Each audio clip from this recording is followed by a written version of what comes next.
Selamat datang di channel Cupid Dream. Selamat menyaksikan cerita novel yang kami sajikan. Jangan lupa subscribe, like dan share channel ini supaya lebih berkembang lagi. Terima kasih ya Sob. Top of Form Bottom of Form Menantu Dewa Naga Perang Chapter 13 Bahasa Indonesia Bab 13. Dia benar-benar menggunakan arahan yang dibuat-buat untuk memerintah orang.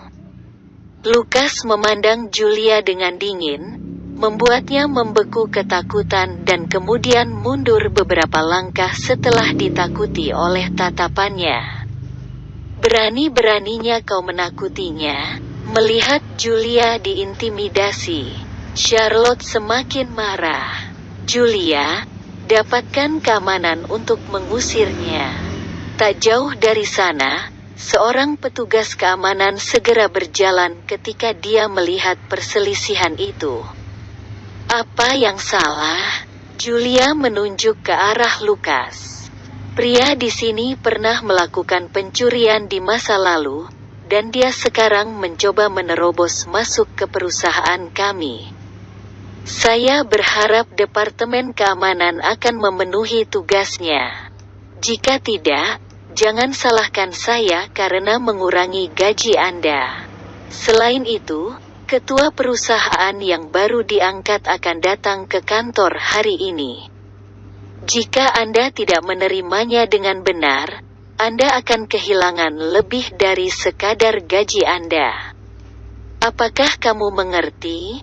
Bagaimanapun, Julia adalah kepala Departemen SDM perusahaan dan memiliki otoritas yang cukup besar. Petugas keamanan tahu bahwa ini adalah masalah serius juga.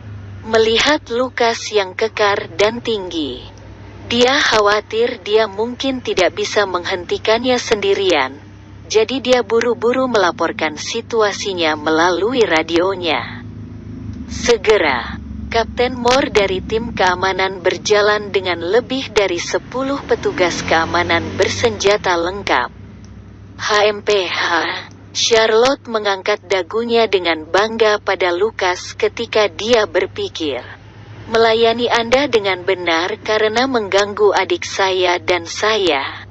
Dengan puas, dia meraih lengan Julia dan memasuki menara kantor Stardust Corporation. Di sisi lain, Lukas dikelilingi oleh lebih dari 10 petugas keamanan.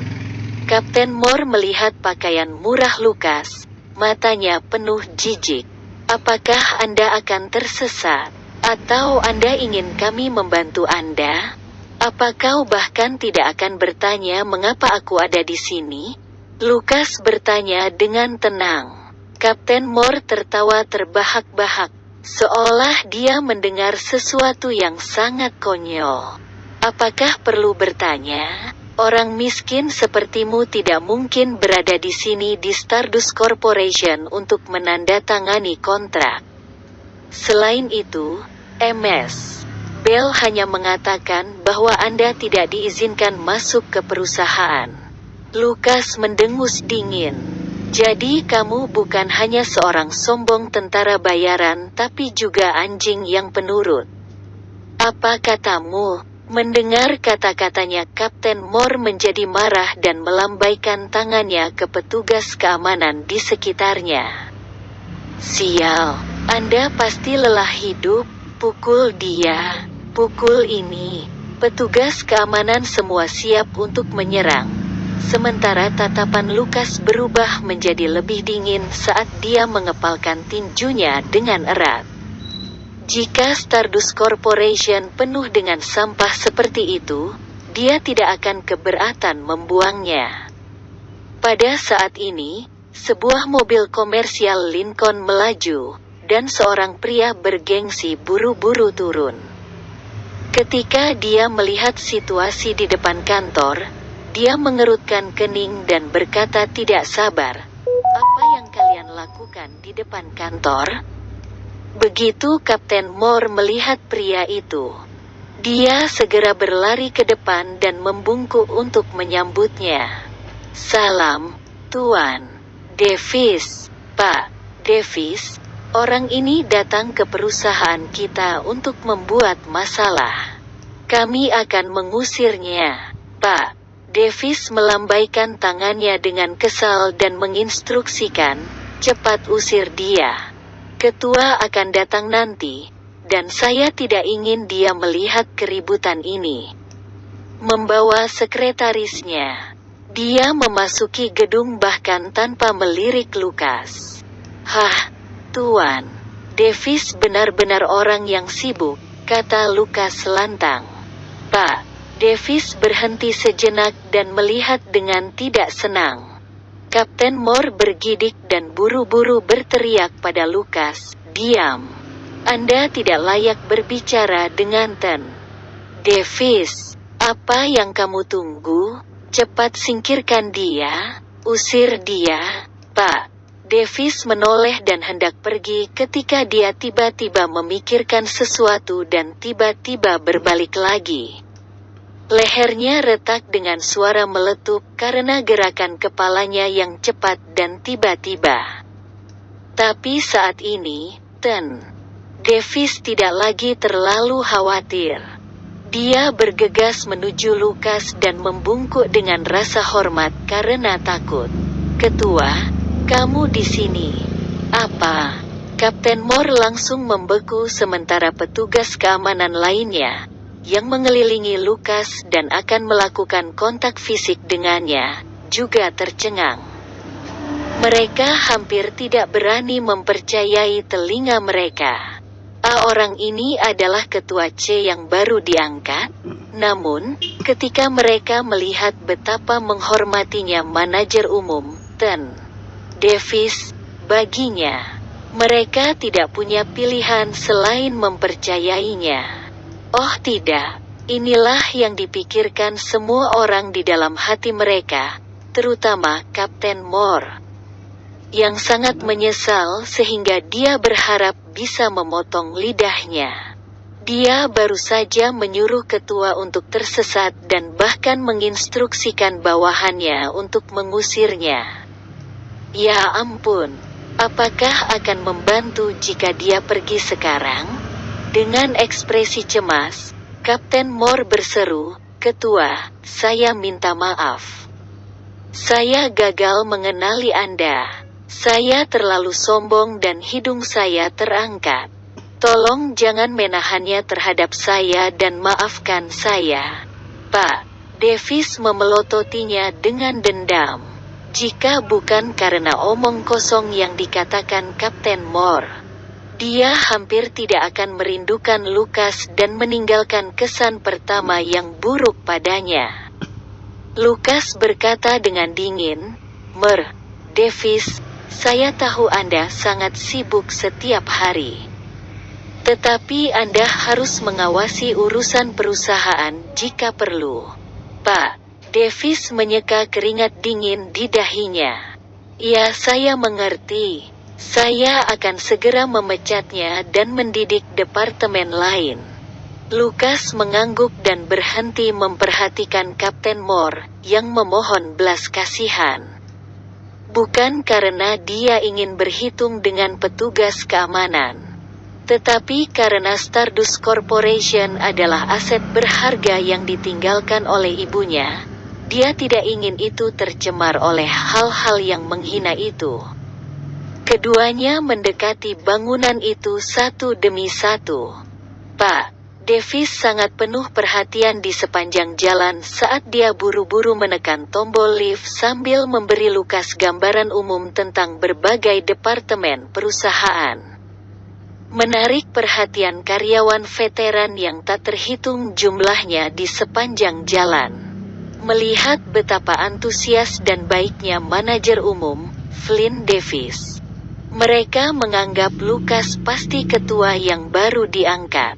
Sayangnya, mereka berdua berjalan sangat cepat, dan tidak ada yang bisa melihat sekilas wajah Lukas dengan jelas. Aku ingin tahu seperti apa rupa ketua baru itu. Charlotte dan Julia menghela napas, merasa memalukan karena mereka tidak bisa melihatnya dengan jelas. Bab 14 dalam sekejap mata. Mereka mencapai kantor ketua di lantai atas menara kantor. Flynn Davis menyeka sofa dengan lengan bajunya, yang telah dibersihkan oleh petugas kebersihan, dan dengan hormat meminta Lukas untuk duduk.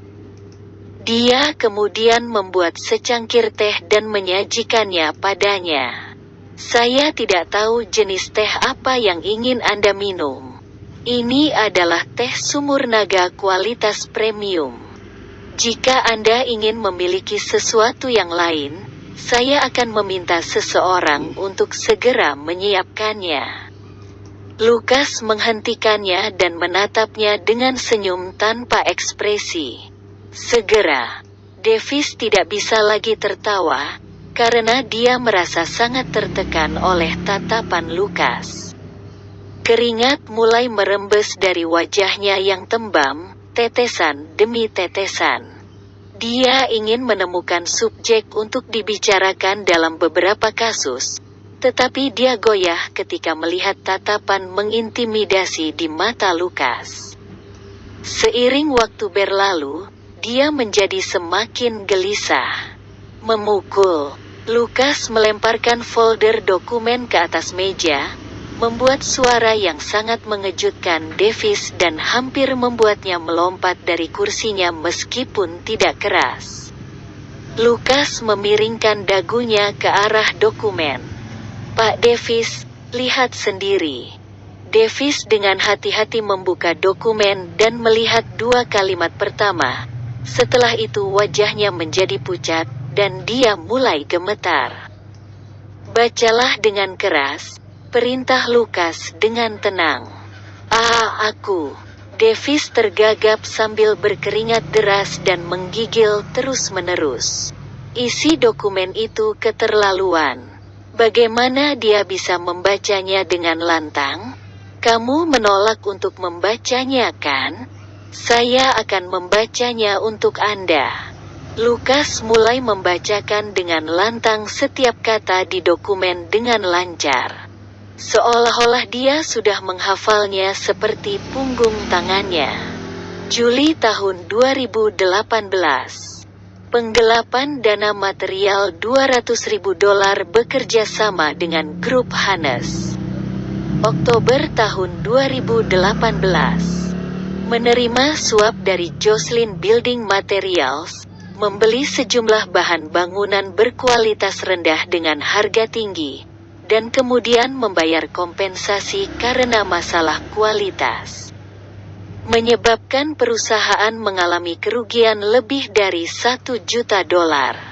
Maret tahun 2019, tidak dapat mentolerirnya lebih lama lagi, lutut Davis menjadi lemas. Dan dia jatuh ke tanah dengan suara gedebuk yang keras. Sementara dia berlutut di tanah, wajahnya menjadi pucat seperti selembar kertas. Dia tidak berharap ketua muda itu mendapatkan begitu banyak bukti memberatkannya begitu dia bergabung. Ada juga banyak bukti yang telah dia hancurkan. Dia tidak tahu dari mana Lukas mendapatkannya. Jika Lukas ingin menuntutnya, dia mungkin akan menyita semua asetnya dan dijebloskan ke balik jeruji besi. Itu semua karena momen kebodohan sehingga saya membuat kesalahan besar. Ketua, tolong selamatkan aku kali ini dan beri aku kesempatan. Di masa depan, saya pasti akan mengubah cara saya dan mencoba memulihkan kerugian. Saya juga akan meningkatkan nilai perusahaan. Lukas, haruskah kita menyingkirkannya? Jordan muncul di samping Lukas di beberapa titik. Dia menyarankan solusi brutal segera setelah dia berbicara. Davis sangat ketakutan sampai-sampai dia hampir kencing di celananya. Lukas akan mengambil alih posisi ketua, dan Davis menyadari beberapa hal di masa lalunya. Meskipun dia tidak jelas tentang detailnya, dia tahu bahwa Lukas telah mengambil beberapa nyawa sebelumnya. Dia tidak meragukan keaslian kata-kata ini. Jordan benar-benar tidak mencoba mengintimidasinya dan malah menanyakan pertanyaan itu kepada Lukas dengan serius. Selama Lukas mengatakan ya, dia pasti akan langsung membunuh Davis. Dia telah menggelapkan begitu banyak uang dan bahkan menggunakan bahan-bahan yang jelek dalam sebuah proyek konstruksi, menyebabkan kerugian bagi orang lain dan merusak reputasi dan citra Stardust Corporation. Bahkan jika dia mati 100 kali, itu tidak akan terlalu berlebihan. Ketua Grey, tolong selamatkan aku. Selama Anda melepaskan saya bersedia melakukan apapun yang Anda inginkan. Lukas memandang Jordan dengan sedikit ketidaksenangan. Kami tidak ada di sana sekarang. Jangan bunuh seseorang begitu kita kembali. Davis menghela napas lega setelah mendengar ini, tetapi dia segera mendengar suara acuh tak acuh Lukas di atas kepalanya. Aku bisa memberimu kesempatan, tapi itu tergantung padamu untuk menangkapnya. Pak Davis, kamu orang pintar. Saya yakin Anda tahu apa yang saya maksud. Suaranya terdengar surgawi bagi Davis. Karena gembira, dia buru-buru berseru, "Ya, terima kasih, Ketua. Aku pasti akan mematuhi perintahmu di masa depan." Lukas menepuk pundaknya dan berbalik untuk pergi. Setelah Lukas pergi sebentar, Davis akhirnya pingsan, punggungnya bersimbah keringat dingin. Karena Lukas memiliki bukti yang memberatkannya, dia tidak punya pilihan selain mematuhinya. Selain itu, ketua muda, Lukas Grey, tidak sederhana. Meskipun nadanya tidak kasar, ketidakpeduliannya bahkan lebih menakutkan dan mengintimidasi, sehingga membuat Davis terlalu takut untuk menentangnya. Lukas, apa kau akan membiarkan itu pergi begitu saja? Apakah Anda masih akan membiarkan dia terus menjadi manajer umum? Berjalan keluar dari gedung perkantoran Stardust Corporation, Jordan masih sangat menyesal. Tidak perlu terburu-buru. Saya baru saja kembali, dan saya tidak memiliki calon yang cocok di benak saya. Davis sekarang ada di tanganku. Selain itu, dia cukup kompeten dan akrab dengan Stardust Corporation, serta pasukan di Orange County. Dia masih bisa berada di posisi itu untuk sementara waktu. Adapun masa depan, itu akan tergantung pada apakah aku bisa menundukkannya atau tidak. Stardust Group telah berada di tangan keluarga Hutton selama bertahun-tahun dan hubungan interpersonalnya rumit. Mari kita tunggu dan lihat apa yang terjadi. Ketika kami memiliki cukup banyak orang di pihak kami akan melakukan pembersihan dan mengganti sebagian besar personel. Oke, Lukas. Saya sangat berharap untuk melihat hari itu segera. Jordan menggosok tinjunya sebagai antisipasi. Lukas tidak bisa menahan tawa. Jordan masih sedikit kekanak-kanakan, dan dia menyukai kekacauan dan terlibat dalam drama. Jika Anda tetap bersama saya, Anda akan memiliki lebih sedikit kesempatan untuk menunjukkan bakat Anda. Kamu, tidak, Lukas. Saya tahu apa yang ingin Anda katakan. Saya sudah mengatakan ini sebelumnya ketika saya memutuskan untuk meninggalkan Calico dan mengikuti Anda ke Orange County. Saya tidak tertarik untuk membangun karir atau kerajaan. Saya hanya ingin mengikuti Anda berkeliling. Jangan berpikir untuk mengejarku kembali, kata Jordan dengan panik. Lukas mengangguk tanpa mengatakan apa-apa lagi. Kalau begitu, Kamu harus berkeliling lebih banyak di Orange County dan mencari tahu lebih banyak informasi untukku. Terutama, wajah Lukas benar-benar cemberut, dan sepertinya ada badai yang muncul di matanya. Orang yang menjebakku dan Cheyenne 6 tahun lalu. Bab 15 keesokan harinya. Cheyenne pergi bekerja di Brilliance Corporation, berpakaian rapi dengan pakaian cerdas seperti biasa. Begitu dia memasuki kantor, semua mata tertuju padanya, baik secara langsung maupun halus. Sejak insiden itu terjadi, dia diturunkan dari ketua menjadi manajer tingkat rendah. Karena itu, seringkali ada tatapan aneh yang diarahkan padanya. Namun, ada lebih banyak orang yang menatapnya hari ini. Cheyenne sangat menyadari alasannya. Dia memperkirakan bahwa keributan di kediaman Carter kemarin telah menyebar seperti api karena kerabatnya yang mengoceh. Seperti yang dia duga, ketika dia memasuki ruang konferensi, dia disambut dengan ucapan sarkastik.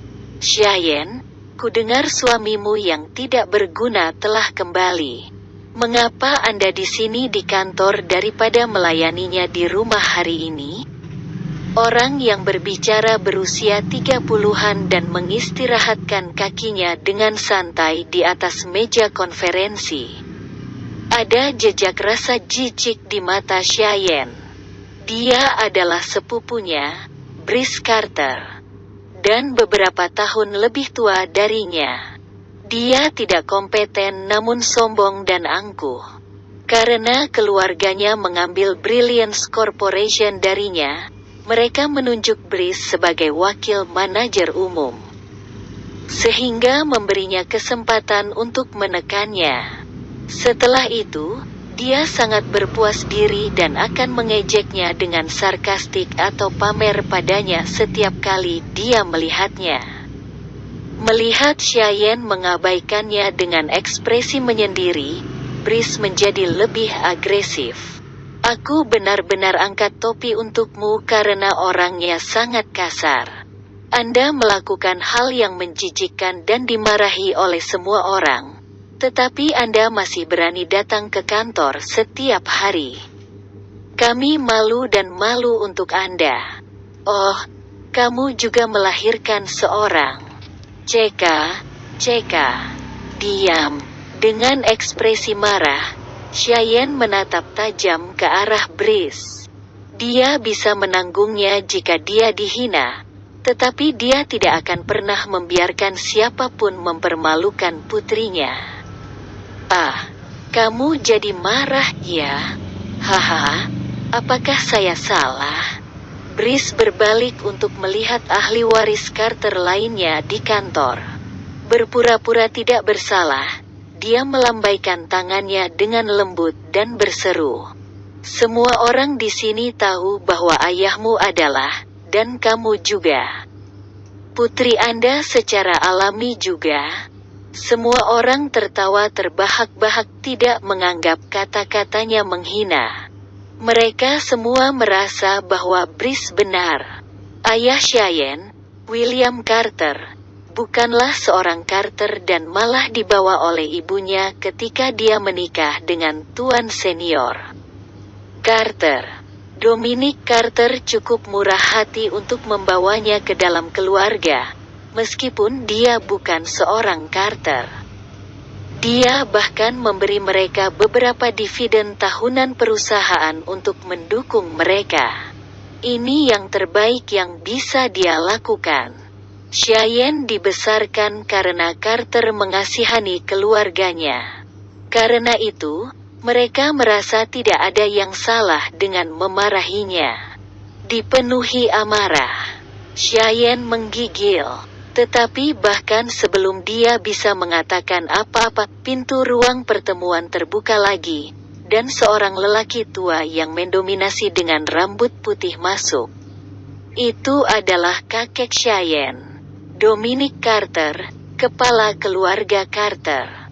"Selamat datang, Tuan Carter Senior, semua orang berhenti tertawa dan menyapanya.